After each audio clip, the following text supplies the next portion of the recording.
शक्तिपीठ डिजिटल में आपका स्वागत है। आज हम बात करेंगे द पावर ऑफ भगवान राम इन इंडियन पॉलिटिक्स। कैसे महज 2 सीटें जीतने वाली पार्टी आज दुनिया की सबसे बड़ी राजनीतिक पार्टी बन गई है। इसे समझने के लिए हमें 80 के दशक में जाना होगा। आजाद भारत के राजनीतिक इतिहास में 1980 के दशक को अलग तरीके से याद किया जाता है। आपातकाल के अंधेरे से निकलने के बाद पहली बार गैर कांग्रेसी सरकार का शासन देश देख चुका था और जनता पार्टी के असफल राजनीतिक प्रयोग ने भारत की राजनीति में तीसरे ध्रुव के उदय की संभावनाएं पैदा कर दी थीं। मोरारजी देसाई की सरकार के पतन का कारण राष्ट्रीय स्वयंसेवक संघ से जुड़े नेताओं को बताया गया और देश में उपचुनाव हुए। इंदिरा गांधी की सत्ता में वापसी के साथ 1980 का दशक शुरू हुआ था। 1980 में ही जनसंघ और जनता पार्टी के एक धड़े ने साथ आकर भारतीय जनता पार्टी की नींव रखी थी। तभी से हिंदुत्व के नजरिए को लेकर पार्टी के बीते 40 साल बड़े घुमावदार रहे। अटल बिहारी वाजपेयी भाजपा के पहले अध्यक्ष बने और स्थापना के बाद से ही भाजपा ने राम जन्मभूमि को मुद्दा बना लिया। पार्टी का ये फैसला संघ के उस आंदोलन पर आधारित था जो 1949 के बाद से ही लगातार चल रहा था। हालांकि तब इसका राजनीतिकरण नहीं हुआ था। संघ ने अयोध्या राम जन्मस्थान की आजादी को लेकर आंदोलन छेड़ रखा था। भाजपा ने इसे बहुमत आधारित राजनीति में हिंदुत्व की धारणा से जोड़ा। लेकिन 1984 में इंदिरा गांधी की हत्या ने भाजपा के राजनीतिक मंसूबों पर ब्रेक लगा दिया। इंदिरा गांधी की हत्या से उपजी सहानुभूति की लहर पर सवार होकर राजीव गांधी प्रचंड बहुमत के साथ सत्ता में लौटे। भाजपा को उस चुनाव में महज 2 सीटें मिली थीं। राजनीतिक इतिहासकार ये भी मानते हैं कि उस चुनाव में भाजपा को अपेक्षित सफलता नहीं मिलने का एक कारण ये भी था कि पार्टी ने अयोध्या को पूरी तरह से अंगीकार नहीं किया था और वो दक्षिण पंथी विचारधारा की बजाय बीच के रास्ते पर चलने लगी थी। पार्टी का हिंदुत्व नरमवादी था जिसे लोगों ने खारिज कर दिया। राजीव गांधी के प्रधानमंत्री बनने के बाद संघ और भाजपा के लिए जरूरी था कि वे नए सिरे से रणनीति बनाएं। तब दोनों ने राम मंदिर आंदोलन में पूरी ताकत झोंकने की योजना बनाई। उस समय यूपी में भी कांग्रेस की ही सरकार थी, इसलिए आंदोलन ने जोर पकड़ा। संघ और भाजपा ने अपने अनुषंगी संगठनों मसलन विश्व हिंदू परिषद और बजरंग दल की मदद से लोगों को ये समझाने में कामयाबी हासिल कर ली कि राम मंदिर नहीं बनने का कारण कांग्रेस है। जिस समय पूरे देश में राम मंदिर के लिए आंदोलन चल रहा था, प्रचंड बहुमत के साथ सत्ता में आए राजीव गांधी की परेशानी बढ़ती जा रही थी।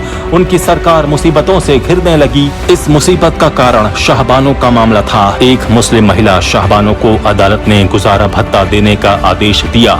इस पर अमल रोकने के लिए राजीव गांधी सरकार ने एक नया कानून बना दिया, जिसकी वजह से उन पर मुस्लिम तुष्टीकरण के आरोप लगे और सरकार दबाव में आ गई। कांग्रेस ने मुस्लिम तुष्टीकरण की शिकायत करने वाले हिंदुओं को खुश करने का एक तरीका ढूंढा और राम मंदिर के मुद्दे को अपनाने की दिशा में कदम बढ़ाया। 1 फरवरी 1986 को फैजाबाद के न्यायाधीश KM पांडे ने हिंदुओं को पूजा करने के लिए बाबरी मस्जिद का ताला खोलने का आदेश दिया।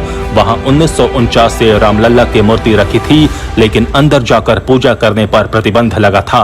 अदालत के आदेश पर सरकार ने आनन फानन में ताला खोल दिया, लेकिन उसका संदेश ये गया कि शाहबानों के मामले में हुए राजनीतिक नुकसान की भरपाई के लिए ही कांग्रेस ने ऐसा किया है। इस तरह राजीव गांधी सरकार का यह कदम अयोध्या पर कांग्रेस की पकड़ को कमजोर कर गया और दूसरी तरफ भारतीय जनता पार्टी और इसके सहयोगी हिंदुत्व परिवार के दलों को इसने ताकत दे दी। इसके बाद 1979 का आम चुनाव आया। कांग्रेस ने उसमें भी हिंदुओं को मनाने की भरपूर कोशिश की।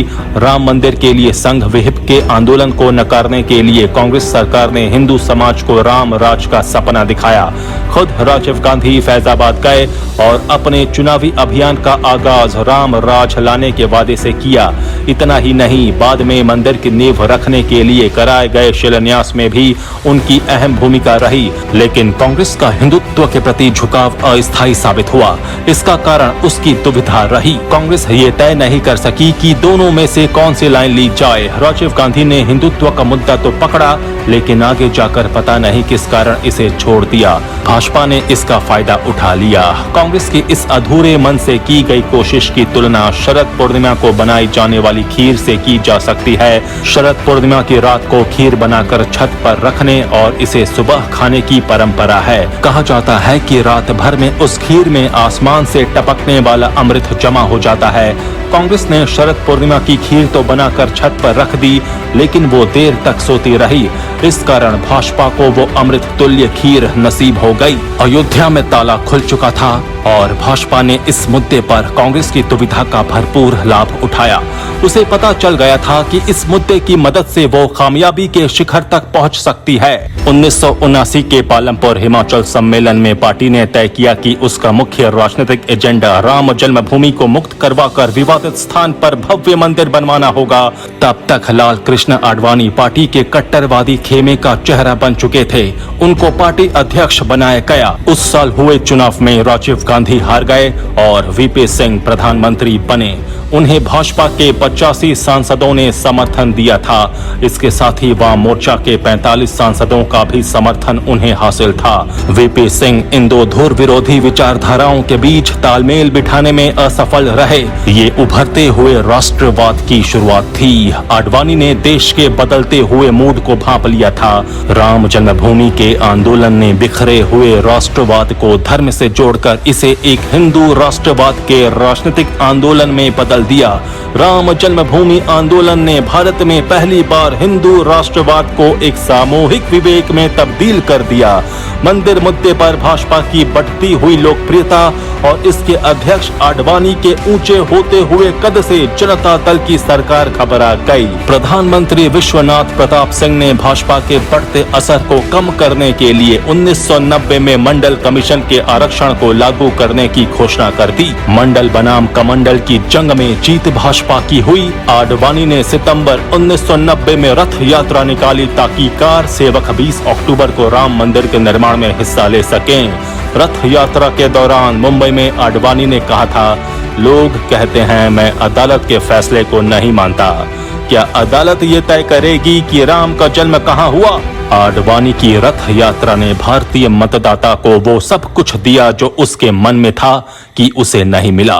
आडवाणी की रथ यात्रा ने भाजपा को एक ऐसा प्लेटफॉर्म दिया जिससे भाजपा के लिए ऑल इंडिया पार्टी बनने का रास्ता खुल गया। वो समय राजनीतिक रूप से बेहद उथल पुथल वाला था। केंद्र के साथ साथ हिंदी पट्टी के दो राज्यों उत्तर प्रदेश और बिहार में कांग्रेस ढलान पर थी। यूपी में मुलायम सिंह यादव और बिहार में लालू प्रसाद यादव का मुख्यमंत्री बनना राजनीति में नई सोशल इंजीनियरिंग का सबूत बन चुका था। मंडल कमीशन और पिछड़ी जाति की राजनीति करने वाली पार्टियों को भी राम मंदिर मुद्दे का फायदा मिलता साफ दिख रहा था। 1990 में कार सेवकों पर फायरिंग के आदेश देने पर जहां मुलायम सिंह को मौलाना मुलायम का खिताब मिला, वहीं समस्तीपुर में आडवाणी को गिरफ्तार किए जाने पर लालू को भी हिंदू विरोधी राजनीतिज्ञ का प्रचार मिलना शुरू हुआ। भाजपा को जब इस आंदोलन से बड़े फायदे की उम्मीद थी, तभी पूर्व प्रधानमंत्री राजीव गांधी की हत्या हो गई। इससे भाजपा के राजनीतिक समीकरण बिगड़ गए और उस 10वीं लोकसभा के लिए हुए चुनाव में भाजपा की सदस्य संख्या 123 तक पहुंच गई। लेकिन राम मंदिर आंदोलन बेकार नहीं हुआ और पार्टी ने यूपी की सत्ता हासिल कर ली। कल्याण सिंह मुख्यमंत्री बन गए। भाजपा के शासनकाल में राम मंदिर मुद्दे को काफी ताकत मिली। तब तक अयोध्या विवाद अदालती लड़ाई में बदल चुका था। 1992 आते आते ये तय हो गया कि भाजपा ने आस्था और राजनीति का शानदार मिश्रण तैयार कर लिया है, जो हिंदुत्व के उसके एजेंडे को आसानी से परवान चढ़ा सकती थी। 6 दिसंबर को सुप्रीम कोर्ट में राज्य सरकार के आश्वासन के बावजूद विवादित ढांचे को ढहा दिया गया। केंद्र में पीवी नरसिंह राव की सरकार महज मूक दर्शक बनी रही। कांग्रेस के पतन के रास्ते की ये अंतिम कील थी। इस चूक की बड़ी कीमत पार्टी को लंबे समय तक चुकानी पड़ेगी। भारत के राजनीतिक इतिहास में ये एक निर्णायक मोड़ था। ढांचा ढाहे जाने को जिस स्तर पर प्रचार मिला, उससे यूपी और बिहार में पहले ही सिमट चुकी कांग्रेस को पूरे हिंदी क्षेत्र में धक्का लगना तय था। एक तरफ हिंदुत्व तो दूसरी तरफ जाति आधारित राजनीति और मंडल और दलित राजनीति कसर पूरी कर रही थी। 1996 में चुनाव हुए और भाजपा सबसे बड़े दल के रूप में उभरी। उसे सरकार बनाने का मौका मिला, लेकिन बहुमत नहीं जुटा पाने के कारण वाजपेयी सरकार गिर गई। राजनीतिक उथल पुथल और अस्थिरता के शोर में राम मंदिर का मुद्दा तब सा गया, लेकिन 1999 के चुनावों में भाजपा को खासी कामयाबी मिली और देश में पहली बार पूरे कार्यकाल वाली भाजपा सरकार बनी। तब भाजपा को अपनी भूल का एहसास हुआ। उसने अगले 5 साल राम मंदिर के सहारे राजनीति की। इसका नतीजा ये हुआ कि 2014 आते आते नरेंद्र मोदी के नेतृत्व में भाजपा ने खुद को दोबारा खड़ा किया और कभी मुख्य एजेंडा रहा राम मंदिर मुद्दा पार्टी का फुटनोट बनकर सामने आ गया। हालांकि मोदी खुद को हिंदुत्व का नया चेहरा बनाने में कामयाब हो चुके थे, लेकिन उन्होंने अयोध्या के राम मंदिर से दूरी बनाए रखना ही ठीक समझा। प्रधानमंत्री रहते हुए कभी अयोध्या किसी कार्यक्रम में नहीं पहुंचे मोदी ने यही कहा कि मंदिर का रास्ता कोर्ट से ही निकलेगा। इसके बाद नरेंद्र मोदी के नेतृत्व में पार्टी ने राम मंदिर की जगह विकास को प्राथमिकता दी और आज भाजपा भारत की सबसे बड़ी पार्टी बनकर सामने है। नरेंद्र मोदी को देखकर लोगों को लगा कि ये एक बहुत अच्छा मिक्स है कि वो एक हिंदू नेता हैं जो विकास की बात करते हैं। आखिरकार हुआ भी यही। जब 2019 में सुप्रीम कोर्ट ने राम मंदिर के पक्ष में फैसला सुनाया, एक लंबी कानूनी और सियासी लड़ाई पर विराम लगा। अदालत का फैसला आने से पहले देश में चुनाव हुए और मोदी के नेतृत्व में भाजपा ने ऐतिहासिक जीत हासिल की।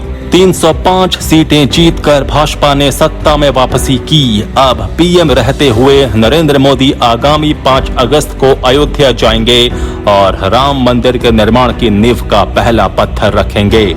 इस शिलान्यास के साथ ही देश में एक नए किस्म की राजनीति की बुनियाद भी पड़ने की उम्मीद है। राम मंदिर के लिए बेचैनी के बाद अब भाजपा अपने दीर्घकालिक राजनीतिक एजेंडे को आखिरकार हर कीमत पर वादा निभाने की तर्ज पर जनता की अदालत में एक नई सियासत शुरू करेगी। विशेषज्ञ मानते हैं कि राम मंदिर मुद्दे ने भारत की राजनीति को हमेशा के लिए बदल दिया है। उनके अनुसार ये मुद्दा न केवल भारतीय जनता पार्टी के उदय का कारण बना, बल्कि कांग्रेस के पतन की वजह भी।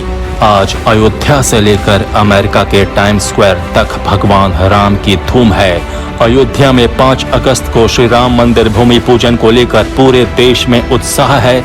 इस बीच अमेरिका में भी 5 अगस्त को राम मंदिर भूमि पूजन के मौके को भव्य बनाने की तैयारी है। 5 अगस्त को न्यूयॉर्क के प्रतिष्ठित टाइम्स स्क्वायर पर भगवान राम की भव्य तस्वीर प्रदर्शित की जाएगी। इसके साथ ही टाइम्स स्क्वायर पर राम मंदिर की 3D तस्वीर को भी दिखाया जाएगा।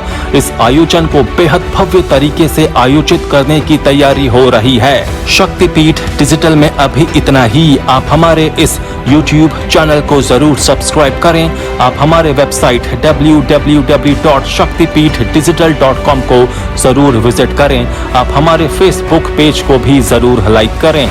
जुड़े रहिए शक्तिपीठ डिजिटल के साथ। धन्यवाद।